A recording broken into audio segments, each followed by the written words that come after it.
Hello. Today I am doing a try-on video for this sweater, which is called the Degen Flower Power Pullover. And to be honest, it was inspired by, well, originally red work quilts, which are red and white and pretty traditional in like early American quilting. But if I'm being real honest, I saw this quilt that the company Schoolhouse put out with this floral motif, and I loved the motif and wanted to make it into a sweater. So this is that sweater. I'll go back and twirl.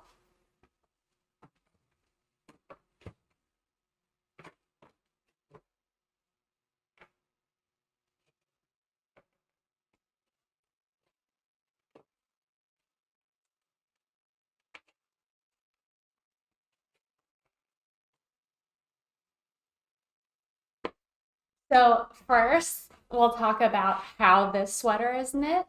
So I love to knit sweaters in the round where I can, but because this sweater features big intarsia panels, it's way easier.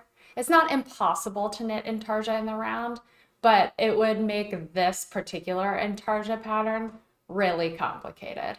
So this sweater is knit in panels from the bottom up. It starts with a tubular 1x1 cast on, and then it's basically just jersey with some shaping as you navigate the intarsia. And then finally, it has a sort of standard neckline, and you can decide to have the final garment as a mock neck like I have. I think it's quite nice. But you could also do more of that standard fold over color by just folding the mock neck in and then whip stitching around the neckline. The sleeves are also knit from the bottom up in panels, same exact process, tubular 1x1 cast on, then working your way up. You could also knit it on.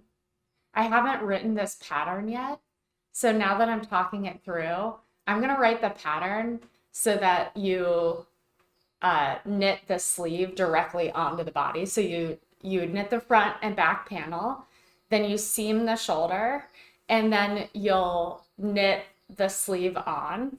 The reason you can do that in this pattern is because there's no proper sleeve cap shaping because it's a little bit of a drop shoulder.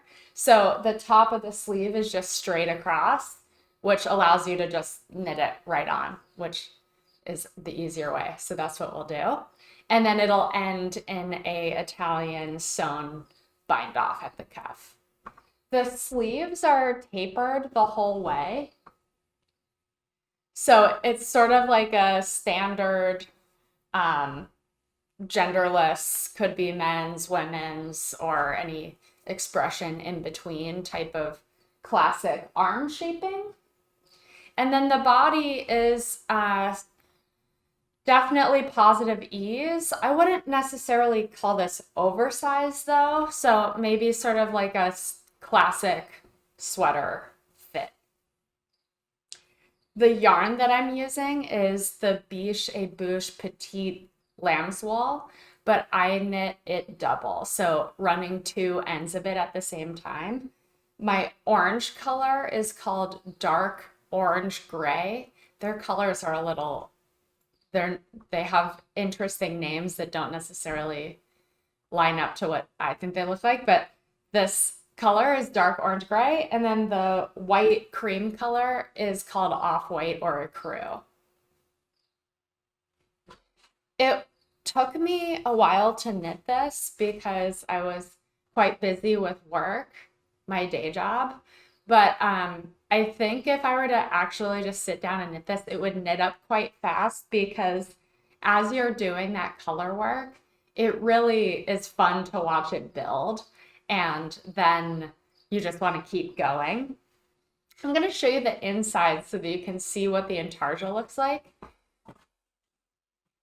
As you can see from the inside, it's sort of a mixture of intarsia and ferrule. or stranded. Let's see. Because in these leafy sections, I did carry that white yarn through when working on the petals. If you were doing this pattern just straight in tarja, you would need 1, 2, 3, 4, 5, 6, 7, 8, or 1, 2, 3, 4, 5, 6, 7, 8, 9, 10, 11. You would need at times 12 or 13 different bobbins, which is like kind of way too crazy for what this is. So instead, this was knit with just 5, the orange, the white, the orange, the white, the orange.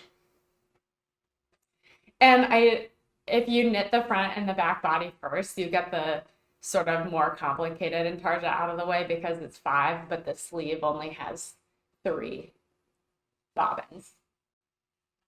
So this is the Flower Power pullover, and I think it'll probably release within a month, so maybe early May.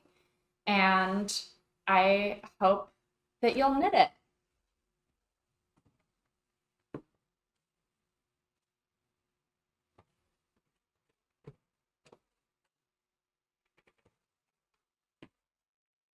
Thank you for watching.